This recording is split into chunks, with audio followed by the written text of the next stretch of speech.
Welcome back. You're watching Firecrackers, and we are live from our studios here in Lagos, Nigeria. Very shortly, we'll be live in Calabar, the Cross River State capital. But we have guests here in the studios. Let's get to meet with them. Joining me at the table this evening as we look at some of the issues bedeviling the country is Achike Chude, a social affairs commentator, as well as a legal practitioner, Kabir Akebolu. Many thanks indeed for coming on the show, gentlemen. It's a pleasure for having me. Yes, just before we get talking, we're looking at the hike in power. We're also looking at the hike in electricity tariff. I mean, it's been outrage, it's been protests, it's been demonstrations all over Nigeria. In the past 7 days, Nigerians obviously are not happy. And the reason is probably clear. I mean, people believe that, I mean, we are an oil-rich nation. People expect that with all of the natural deposits and all of that this country is blessed with, they expect that, I mean, people should not pay that much for power and electricity. But let me begin with you, Kabir, because from my understanding, when we had this hike, the Nigerian Parliament prayed that they halt this until 2021. What happened? The issue is that the government of the day of the President Muhammadu Buhari is not in charge of anything. So that is justice, because there should be cohesion amongst the various arms of government. I don't understand when you say the president is not in charge. For instance, if a resolution passed by the National Assembly, it may not be binding, but at least it's of a very serious force or or influence on the executives. It should have listened, because you can only feel the pulse of the nation or the citizens to what the National Assembly's members are saying, because they are our representatives. So we are also surprised. It's also wrong timing. Two, it is undesirable. One, it's undesirable. Two, it's wrong timing. The COVID-19 is there. The economy is paralyzing. The social distancing, political, everything is going comatose. At the same time, you are increasing fuel. You are increasing the price of power and all that. So how do you want us to begin? It is not a good time for Nigeria. It is a very bad one. So basically for you, it's about the timing. No, generally, it is the failure of government. You see people talking about subsidy here and there, removal of subsidy. It is the failure of government that the term subsidy now, because when there is no country that is run the way we are running a country like this. We are oil-rich nation. You get the crude air, you take it abroad, you do it there, you bring it back. So you are paying double. There is no how you can do that it will not be so expensive by the time you are bringing it. We'll talk about that because we'll talk about some of those. But let's hear your first-hand reaction to this. You're a social commentator. I know you're very concerned about what is going on at the moment, but what's your first-hand reaction to the hike in power and the hike in fuel? Just like you said, it's the failure of governance in the country. It is we are paying the price for not so very responsible leadership, in the country. This is the chaos that has become the APC from 2015. I do not forget that when they came into power, there was this massive pro-APC sentiment. People were ready to try something new. They had seen what they believed was the worst of the PDP government at that particular point in time. And in as much as in 2012, we had one of the biggest demonstrations or protests in this country against the increase in the pump price of fuel. By the time the APC government came to power and they increased the pump price of fuel, the needed resistance and protest from Nigerians was not seen, because Nigerians tried to understand that this is a new government and that they should give this government a chance. This was what happened, regardless of the fact that principal politicians within the APC played very prominent role when the 2012 protests started, claiming that there was nothing like subsidy and that the Nigerians were being hoodwinked. The president of the country right now, who is supervising all these increases, was seriously angry and said the whole concept of subsidy was a fraud, and so from that perspective, when you look back at where we are coming from and where we are today, you will see the greatest level of hypocrisy on the part of the government, in terms of governance in this country. Is that what you would describe it? Some persons believe that probably they had promised so much, they want to do so much for this country.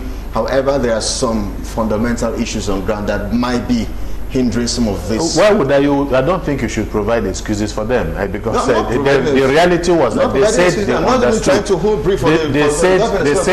They said they understood the problems of the country. They talked about the economy of the country before they came to power. They talked about the issue of security. They talked about the need to fight corruption and all that. And so it seemed as if they had a hang on it, of all the problems of this country. So we can now, after 5 years in power, begin to provide excuses for them. I know you're just trying to play the devil's advocate. But seriously, but the issue of fear in Nigeria does not begin with the All Progressive Congress. Is that true? No, that's not what they promised to solve it. It did not. But we are talking about the government of the day. And that was why when other governments did not solve that issue, Nigerians had a massive demonstration on the 2nd of protest on the 2nd of January 2012. That was the response of Nigerians. And so when these same people came in and supported Nigerians over that same measure and said they understood the problems that Nigerians were going through and that they were going to do something about it, they now came to power. And within years, they were doing what was, in terms of the continuous increase in the pump price of fuel, and so many other things. Then how are you? And besides, and let me even put it this way. I want to believe that other governments would have also made promises. They had their approaches. Okay. They had their approaches to, the issue of the incessant problems in the oil sector. Okay. They said a part of the solutions was that they are going to build refineries. Part of the solution was that they are going to turn around the existing refineries. Okay. And if you notice, by the time Kachukwu was appointed Minister of State for Petroleum, from the moment that they came in, they gave a timeline for the repairs of all the refineries in the country. And that was why, on a monthly basis, Ibe Kachukwu was giving Nigerians progress report about the state of the turnaround in the refineries. Today is 20. This month is 20% completed. Next month is 30%, 40%, and all of a sudden it stopped. Now they're already expending money. Otherwise, we will not be talking about the progress that they had made. Mr. Chike, just hold your thoughts. We'll come back and talk about some of these very pressing issues in just a moment. We have this report from the nation's capital. Some of the residents, probably have views to share about the recent fuel hike. Let's see that report. We'll be back in just a moment. Stay with us.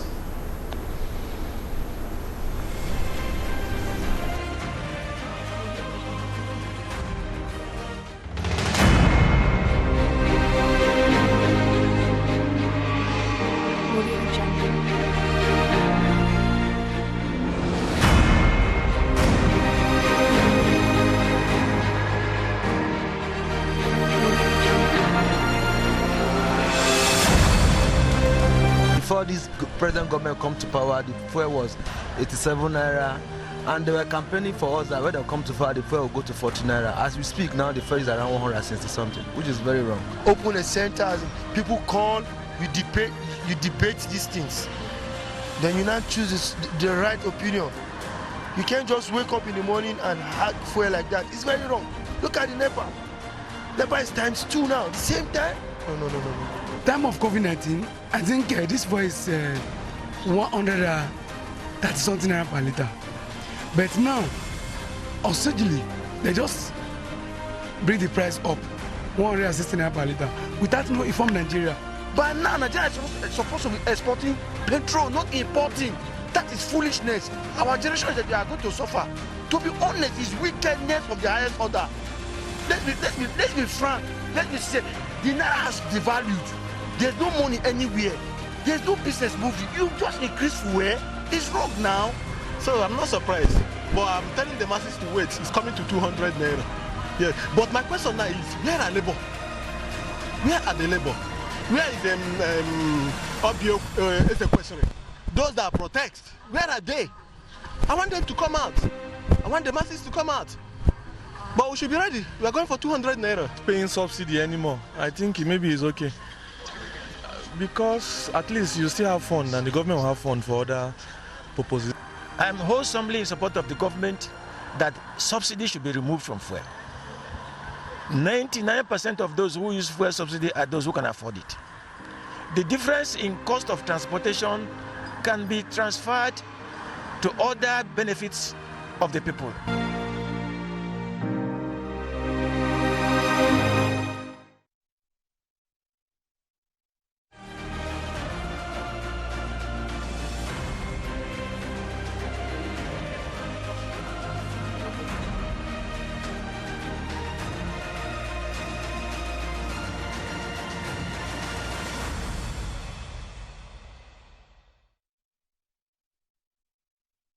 You're welcome back. You're watching Firecrackers, and of course, we get to discuss issues of national interest. We are on the hike in power. We are on the hike in fuel in the country, and we have guests here in the studios. But let's take a moment as we have signals that the Commissioner for Health from Cross River State is standing by to speak with us in just a moment.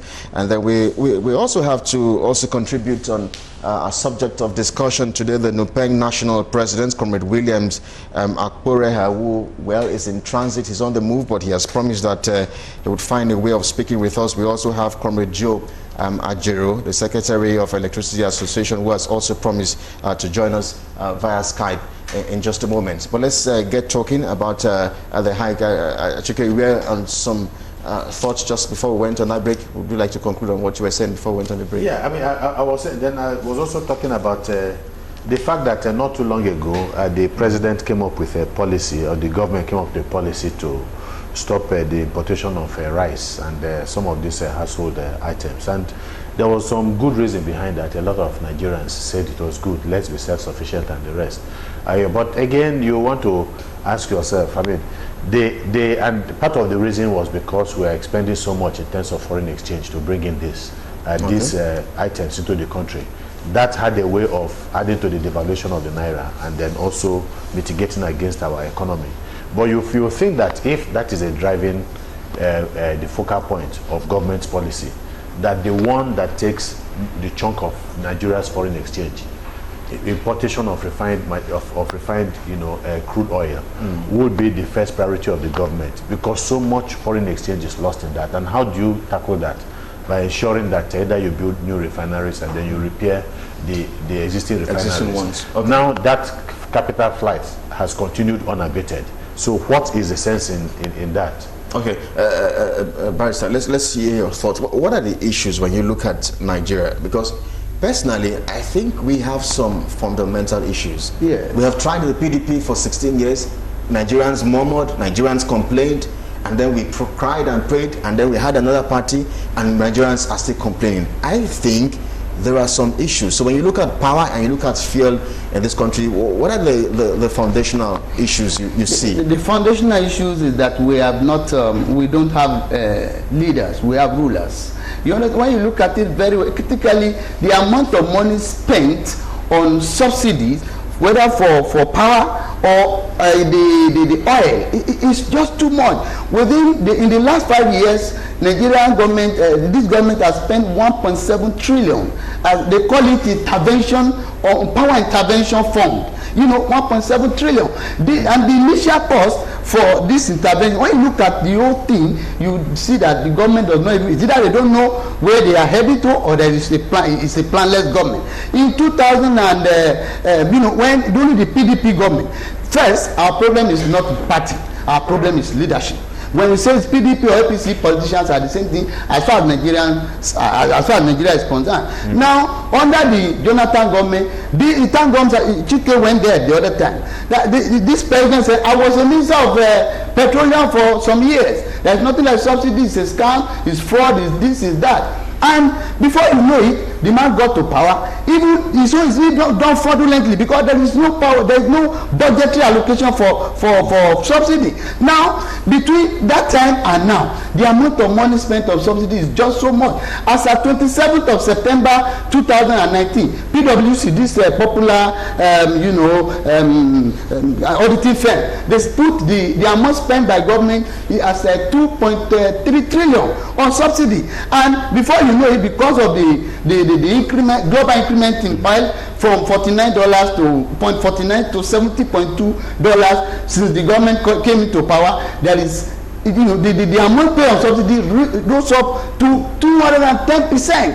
And at a point, they were paying 774 million per day on subsidy as at March 2018. But within 2 months, it rose astronomically, and the amount paid on subsidy rose to 2.4 billion naira. And you have doubts about those figures? Yeah, you say, no, I'm telling you, the figures are there. You know, they are reported. You know, when I'm talking with figures. So when you look at all these things, you find out how can you now control the economy with this kind of thing. So the government should do a lot. We should know that if we are being subsidy, let us know. If we are not going to do, then let us know that the government, instead of paying subsidy, like under Jonathan government, subsidy were paid to the marketers. But under this government, they stopped it. What they did was that they allowed only NNPC to be importing fuel, and this one has swallowed the differential value between the cost of production and is that not a move by the government to probably help? But it is not helping. The government not spend so much let me just say subsidy. The issue of subsidy itself is contentious, and there has been so much propaganda and falsehood around the issue of subsidy. First of all, let me also say that there is nothing wrong with subsidy. There is no nation that is desirous of protecting the welfare of the citizens that does not subsidize one way or the other. After all, the money belongs to the people. If you talk about, forget the fact that sometimes the World Bank and the IMF, all these multilateral institutions, will tell you about the need to remove subsidy, but you also look at the standard of living of the people. The subsidy is as rich as the developed countries of the world are. There is a lot of subsidy in crucial areas of the economy, like agriculture, for instance, in steel and all that. You know, but again, and that's why we're also talking about the fact that subsidy has been a major source of scam in the country. And so we don't even know how much. Why is it that they are not coming forward to tell us how much it takes to, how much it is, how much are they selling in a barrel of crude oil, for instance, at the international market, how much they are using to refine this, give us all the cost components of bringing these things into the country, so that we now have an idea. Then, because we're in the age of the internet, we can also verify some of these prices, benchmark them against the prices that we're going to get from abroad. Then you have an idea. Under Jonathan, I remember when the price was moved to 42 naira, around 42 naira. Obasanjo, he begged Nigerians that once that price is allowed to get to 42 naira or so, either 42 or 47 naira, then the subsidy itself would have been removed. He said so, but the price kept on moving. Yes, of course, we understand that because of the way our economy has been mismanaged, that it tends to have an effect on the value of the country's currency. And so, vis-a-vis, comparison with the dollar, for instance, whenever the currency is devalued, we have very serious issues. But the reality is that some people are making money from this so-called subsidy. Not because subsidy exists as they tell us it exists, but it is a means to an end. And this thing, once it has started, some of us said, look, by the time you even increase this, so this is not 160 or 162 naira, it's not where it's going to go. It will get to 180. They will tell you that they have. We pray it doesn't. We pray it doesn't get there. Because the agenda, that is being implemented faithfully and forcefully by the government of this country. Okay, let's take a moment and talk about the hike in tariffs. Power is very essential. We all agree that if the economy was experiencing any meaningful growth, if small businesses and even the very large businesses, if they must thrive, we definitely need power. What's happening with that sector?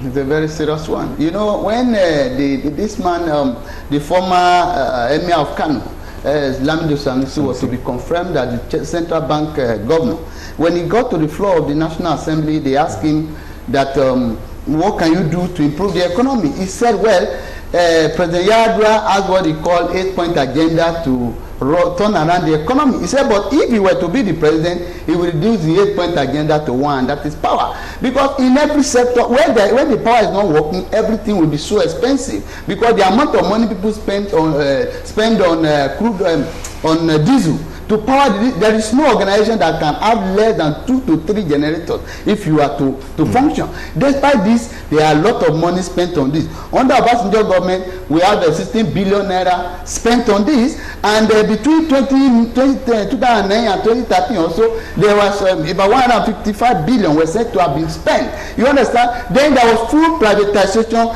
and turning around of the sector in 2013, and with this, they believe that individual will be able to provide adequate, sustainable, reasonable and efficient power supply. But up to today, nothing is going on. Yet government has not come out though to say, oh, we are subsidizing.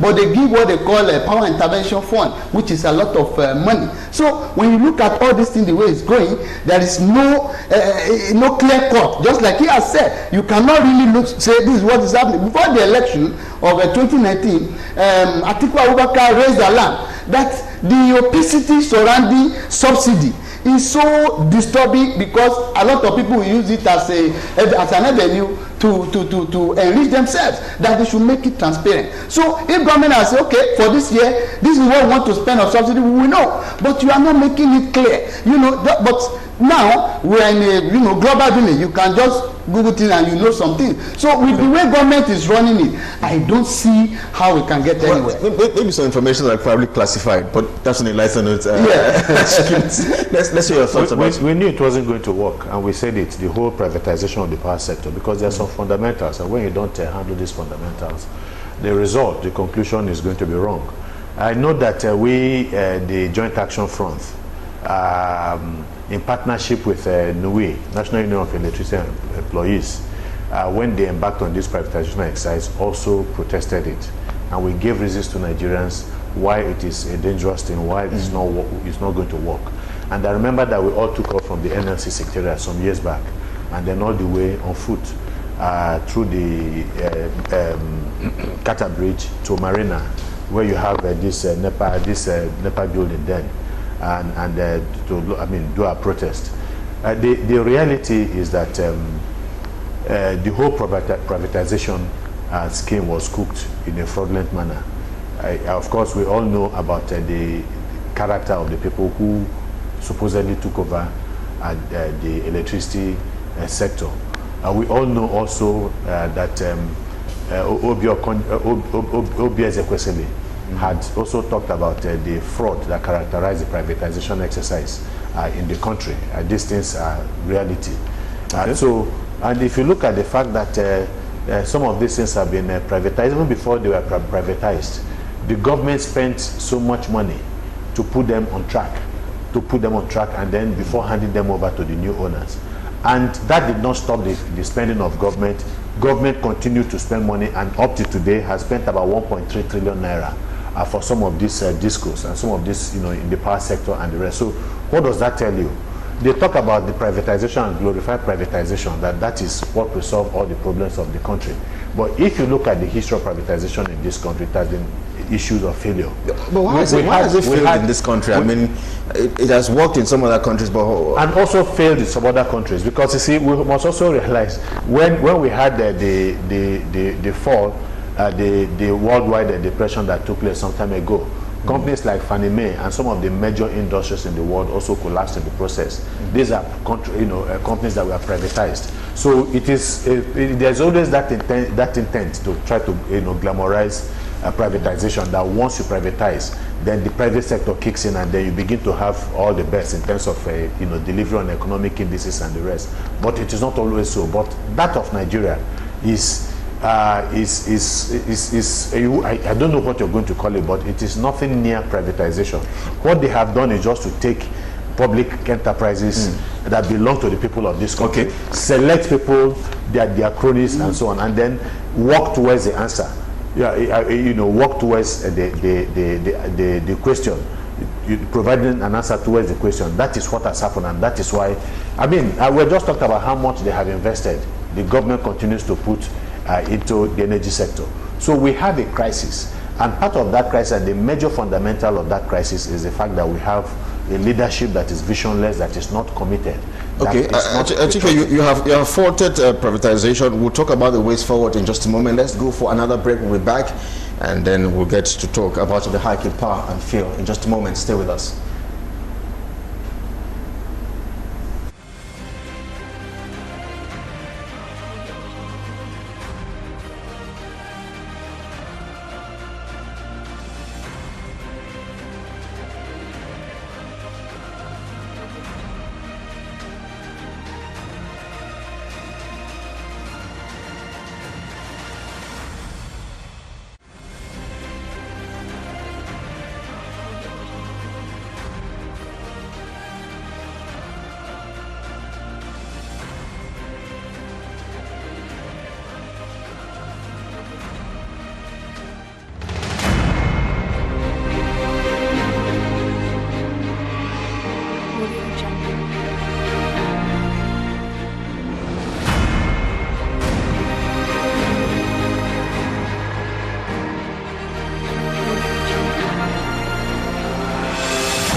present government come to power, the fuel was 87 naira, and they were campaigning for us that when they come to power, the fuel will go to 40 naira. As we speak now, the fuel is around 160 something, which is very wrong. Open a center, people call, you debate these things. Then you now choose the right opinion. You can't just wake up.